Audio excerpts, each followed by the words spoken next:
Hello and welcome everyone. This is Priyanka. Today I'm going to talk about the importance of practicals. आपके subjects में जो practicals को add किया जाता है, आपने देखा होगा आपके टोटल 100 मार्क्स का जो एग्ज़ाम होता है उसमें 30 मार्क्स के आपके प्रैक्टिकल के एग्ज़ाम मार्क्स होते हैं और 70 मार्क्स का आपका थ्योरी होता है। तो क्या इंपॉर्टेंस है आपके प्रैक्टिकल सब्जेक्ट्स में, आपके प्रैक्टिकल्स की, क्यों उसमें उसको इतना इम्पोर्टेंट माना जाता है कि आपको उसमें पास होना ज़रूरी होता है।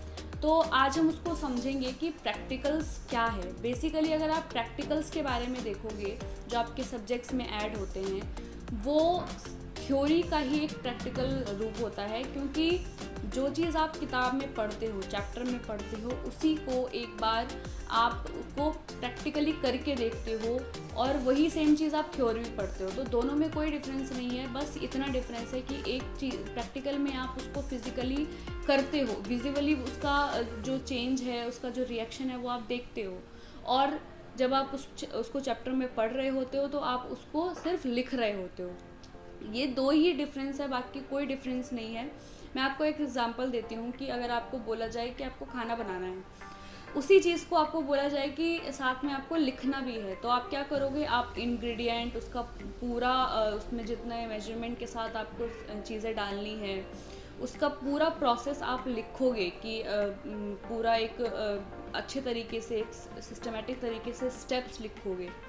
सेम उसी तरीके से जब आप उस चीज़ को बना रहे होगे तो आप उसमें मेजर करके ही आपको उसमें इंग्रेडिएंट डालने होंगे। तो वही दोनों एक ही चीज़ है, बस एक चीज़ में आप फिज़िकली उस चीज़ को कर रहे हो, आप अपने आँखों से उसका रिएक्शन देख रहे हो, उसके चेंज देख रहे हो, और जब थ्योरी में आप पढ़ते हो तो उसी चीज़ को आप थ्योरेटिकली लिख रहे होते हो। बस यही एक डिफरेंस होता है। प्रैक्टिकल सब्जेक्ट्स को डील करने का सबसे बढ़िया तरीका ये होता है कि आप जो चैप्टर में पढ़ रहे हो उसी को प्रैक्टिकली कर लो, आपको वो जो चैप्टर है, कॉन्सेप्ट है, वो इजीली कवर हो जाएगा। कई बार क्या होता है कि आपको थ्योरी में कोई चीज़ समझ नहीं आती, बट अगर आप उसको प्रैक्टिकली करोगे तो वो टॉपिक आपको बहुत अच्छे से क्लियर हो जाएगा। फॉर एग्जांपल अगर आप फोर्स का लॉ पढ़ते हो, उसमें अगर आप उस चीज़ को प्रैक्टिकली करके देखोगे, आप किसी चीज़ को फोर्स लगा कर देखोगे तो आपको पता लग जाएगा कि उसमें आपने जैसे ही उसमें फोर्स लगाया वो चीज़ अपनी जगह से वहाँ से हिल गई।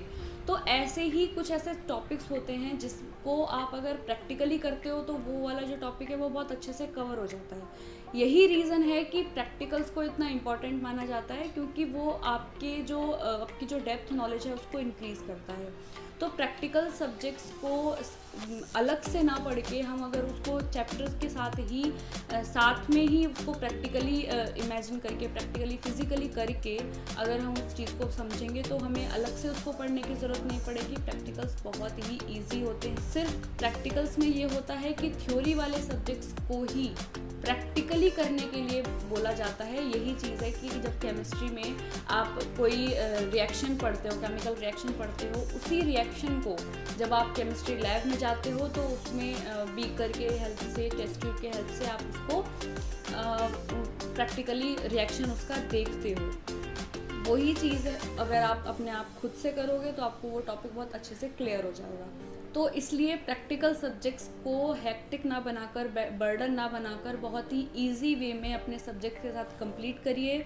आपको बिल्कुल कन्फ्यूजन नहीं होगी, आपको बिल्कुल इतना बर्डन नहीं लगेगा कि प्रैक्टिकल्स भी आपके हैं, प्रैक्टिकल्स में आपको करना है। मोस्टली साइंस के स्टूडेंट्स ज़्यादा इस चीज़ का प्रेशर लेते हैं कि हमें प्रैक्टिकल सब्जेक्ट्स में मार्क्स अच्छे लाने हैं, प्रैक्टिकल्स में मार्क्स अच्छे नहीं मिलेंगे। उसका सबसे बढ़िया तरीका यही होता है कि आप जब पढ़ रहे हो उसी को आप साइड बाय साइड एक बार खुद से उस प्रैक्टिकल को करके देखो। आपको